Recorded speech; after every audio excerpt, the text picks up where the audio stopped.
neighborhood first policy while, while maintaining a stature of non-interference and protecting our security interests? Thank you. Thank you. Yes, I was there in Bangladesh just 2 days ago.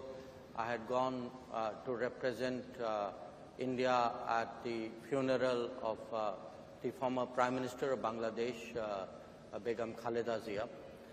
But let me actually take your question in a somewhat broader format, not just Bangladesh, but neighborhood as a whole. Okay. We are blessed with a lot of neighbors of various kinds. And I want to answer your question in a very common sense kind of way. Because, you know, at the end of the day, people make out as though diplomacy is rocket science. It's common sense in kind of polished language. Huh? Now, what do you do in common sense with a neighbor? Any neighbor. I mean, you are in a hostel, you have neighbors. If you have a neighbor who is good to you, or at least who is not harmful to you, your natural instinct is to be kind, is to help that neighbor. If the neighbor has a problem, you would like to contribute in some way. If nothing else, you'll say hello. You will try to build friendships, bonding, etc. And that's what we do as a country. So when you look around our neighborhood, wherever actually there's a sense of good neighborliness, I think you have seen India invest, India help, India share. So, you know, we were talking about the COVID. Most of our neighbors got their first shipment of vaccines from India. Again, when our vaccination program was still going on. Okay. Then, you know, I'll give you a second example, the Ukraine conflict. Because of the Ukraine conflict, there was there were food shortages, there were fuel shortages, there were financial crises. Now, again, with many of our neighbors, we supplied fuel, we helped out with food, we helped out with fertilizer, and in a sense, we were sharing what we had. Now, some neighbors went through very exceptional stresses. A very notable one was Sri Lanka. That Sri Lanka actually had an acute financial crisis. And we actually stepped up with a package of $4 billion at a time when, you know, their negotiations with the IMF were still sort of moving at a very glacial pace. So that's what, in a way, good neighbors can do. I mean, just recently, there was a cyclone in Sri Lanka called Rtvar. The day the cyclone happened, by that very afternoon, we were there. We were there with help. Our ships were at the port, but within a day, our helicopters reached there. Our rescue teams were there.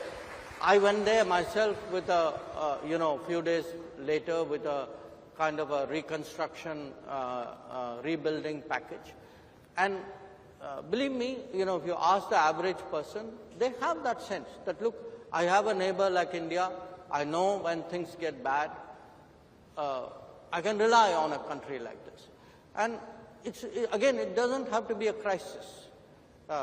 You also work with neighbors by power grids, by waterways, by roads, by ports, by doing business, by helping tourism, by having people come for medical treatment. So this is the positive scenario. But you can also have bad neighbors. Unfortunately, we do. Now, when you have bad neighbors, and, you know, if you look to the one to the west, if a country decides that they will deliberately, persistently, unrepentantly continue with terrorism, we have a right to defend our people against terrorism. We will exercise that right. How we exercise that right is up to us. You know, nobody can tell us what we should do or not. We will do whatever we have to do to defend ourselves. It's a common sense proposition. Now, again, as I said, a lot of it is goodwill. You know, many years ago, we agreed to a water arrangement, water sharing arrangement. Because the belief, the underpinning of that was, it was a gesture of goodwill, because for good neighborliness we were doing it. But if you had decades of terrorism, there is no good neighborliness. If there is no good neighborliness, you don't get the benefits of that good neighborliness. You can't say, I will, please share water with me, but I will continue terrorism with you. That's not reconcilable. So I think there is as I said, a good neighbor, bad neighbor, but an overall neighborhood policy. Most of our neighbors, I think, have, the realization that India's growth is today a lifting tide. That if India grows, all our neighbors will grow with us. They will have many more opportunities.